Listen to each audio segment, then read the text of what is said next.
Welcome to day 21 of knowing what's in Indian constitution. ఈరోజు నేను part 3లోని article 22 గురించి చెప్తాను. ఆర్టికల్ 22 ఏం స్టేట్ చేస్తుందంటే, ఒకవేళ ఒక పర్సన్ని అరెస్ట్ ఆర్ డిటైన్ చేయాలి అని పోలీస్ ఆర్ గవర్నమెంట్ అనుకుంటే ఆ పర్సన్కి కొన్ని రైట్స్ ఉంటాయని చెప్తుంది. ఇది Indian and non Indian citizens కూడా ఈక్వల్గా ఇంప్లిమెంట్ అవుతుంది. ఆ రైట్స్ ఏంటంటే, right to know the reason for arrest. Arrest అయిన పర్సన్కి అతను ఎందుకు అరెస్ట్ అవుతున్నాడో తెలియాలి. Second, right to consult a lawyer. Arrest అయిన పర్సన్ వాళ్ళకు నచ్చిన లాయర్ని తన కేసుని డిఫెండ్ చేయమని కన్సల్ట్ కావచ్చు.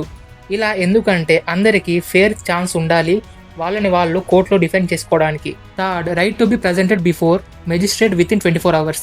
అరెస్ట్ అయిన పర్సన్ని విత్ ఇన్ 24 hours జడ్జి దగ్గర తీసుకురావాలి. పోలీస్ 24 hours కన్నా ఎక్కువ ఆ పర్సన్ని వాళ్ళ దగ్గర ఉండనివ్వకూడదు. ఇఫ్ పోలీసులకు కోర్టు దగ్గర నుండి పర్మిషన్ ఉంటే ఆ పర్సన్ని వాళ్ళ కస్టడీలో ఉంచుకోవచ్చు. అండ్ గవర్నమెంట్ ఒక పర్సన్ని డిటైన్ చేయొచ్చు ఇఫ్ ఆ పర్సన్ ఫ్యూచర్ లో ఏదైనా క్రైమ్ చేస్తాడు అని తెలిస్తే. డిటైన్ అంటే పోలీస్ కస్టడీలో ఉండడం. నేను ఎవ్రీడే ఇండియన్ కాన్స్టిట్యూషన్లోని ఒక ఆర్టికల్ గురించి చెప్తాను. అది మిస్ అవ్వద్దు అనుకుంటే సబ్స్క్రైబ్ చేయండి.